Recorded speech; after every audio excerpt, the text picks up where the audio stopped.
Things are going so bad for Mercedes that Toto Wolff has called for the FIA to step in.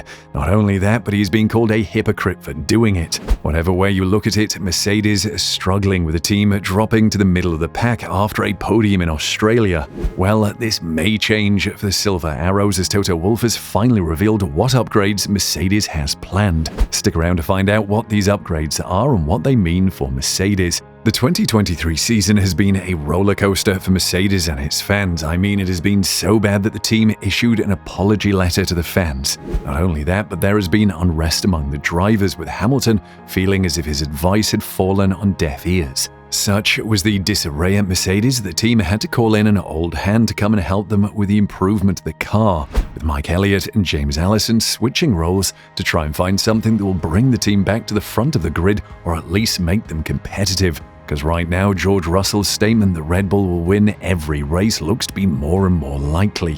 Such is Red Bull's dominance that Toto Wolff has been called a hypocrite after his statements about the Azerbaijan, with the Mercedes having this to say about it. After a race weekend like this, we mustn't talk regulations down overall and say it is the wrong direction and we need to change completely. It is more about asking, why wasn't it entertaining, and revisit it. We need to look at how we can avoid a boring race, commented Wolff. Wolff's concerns come with the realization that the 2023 season is a battle led by Red Bull, followed distantly by 6 cars in a tight fight, and then a third division that is far behind. We see a pattern.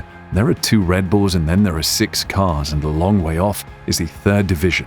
That has been the pattern the first 4 races, and we have to shake that up somehow, Wolff said. Now, you don't have to have a memory like an elephant to remember the years of Mercedes' dominance, with the team winning races at a canter. Such was their dominance that strategy didn't even matter, something Karen Chandhok was keen to point out to the Mercedes boss. Chandhok tweeted, "Didn't hear much pleading when Rosberg won the utter snooze fest in 2016. We are sure this is not the last of it. Still, for now, it looks like Toto may have to look within his team rather than assistance from the FIA, because I don't think they're to worry right now about changing the regulation. In fact, Stefano Domenicali said that Red Bull's dominance doesn't detract from viewership.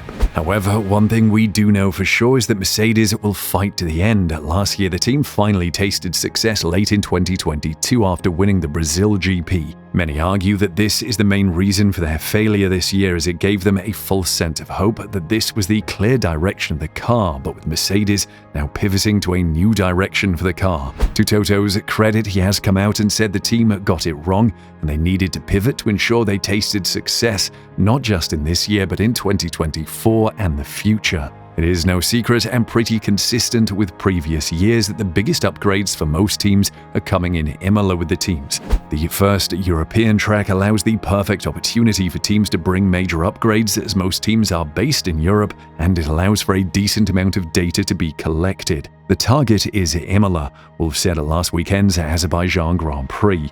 I just need to manage everyone's expectations, because we are talking so much about the upgrade that when we put it down on the track, we aren't likely to run circles around Red Bull. It is going to be a good baseline, I think. Well, I don't think Mercedes fans were expecting that, but I am sure they're at least expecting the team to be competitive for podium and possibly push Red Bull on tracks that suit the W14. Now, Toto also opened up about what they are looking to do with the car. As well as adding downforce to the W14, Wolff revealed that Mercedes' priority is to improve the ride for Lewis Hamilton and George Russell. For our car, it is more about the ride control than it is about sheer downforce, he explained.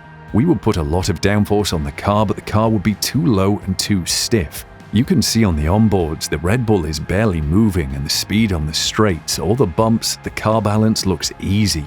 You look at all the other onboards, it looks like the cars are tricky. So I think generally the ground effect cars are the poorest cars. It is just who has the least poorest is ahead.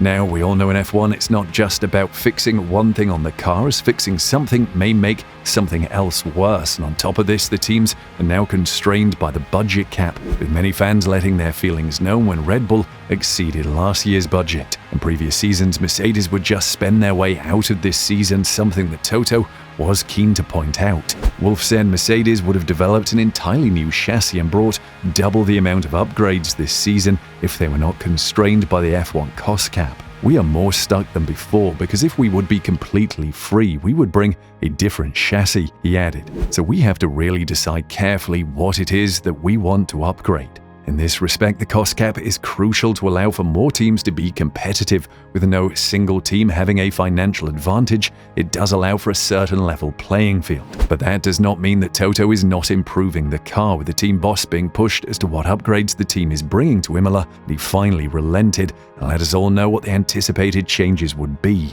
And while he hopes he would have been able to do more, he aims for this upgrade set to work as much as possible. So we're bringing a new front suspension and then the aero upgrade that comes with it and floor. If we were free, we would probably bring double the amount of upgrades, but so would the others. As it's a relative game, you just need to be clever in taking the right decisions that bring the optimum amount of performance, Wolff confirmed. Now, before our Mercedes fans get ahead of themselves, Toto has highlighted that the upgrades are first and foremost to allow for a more stable drive for Lewis and George. From there, the team principal believes the drivers will be able to make a difference and help reel Red Bull in. If we get the platform right, it is less about adding 10 points of downforce and more about giving the drivers a car that when they turn the wheel into the corner, they actually know the rear doesn't overtake them. That's the problem, he stated. Then we can catch up as we did last year. Now, I wish we had a crystal ball and could tell you exactly what will happen at Imola and if these changes will work, but best believe they need it to work, because right now I don't think if the Mercedes fans can take it much longer. And with Allison now at the helm, they really do need a miracle. Toto didn't divulge what the new aero upgrade would be. And with Mercedes being so far off the pace, Allison has some work to do, starting with making sure the Imola upgrades prove to be the tonic needed to at least close the gap to Red Bull, and once and for all trash can the aero concept that broke cover last year as the Mercedes' ill-fated solution to the new F1 aero era, also known as the W13, which morphed into an equally inadequate and problematic W14, a couple of terrible boxes that turned the once serial winners into also-rans, and with it ruining the fine legacy of great tri-star badged F1 mean machines that their 8 predecessors were. With Allison only really joining the team recently, then we are not sure that he will have had much time to put his real stamp on this upgrade, but hopefully just some small Allison magic may get the team heading in the right direction, with the Mercedes technical director even saying that the famous knew he would struggle and defended his team after recent allegations from the media. I mean, our factories, the grid's factories, it's many hundreds of people, 1,000+ people in some cases. You don't have one person's hand on a car. It's just not how it works at all. Each person puts their shoulder to the wheel, and if the whole place is well set up and well organized, that wheel turns more and more effectively. Even the great Adrian Newey would probably tell you that if you pinned him down hard enough, it is a very big team effort, said Allison.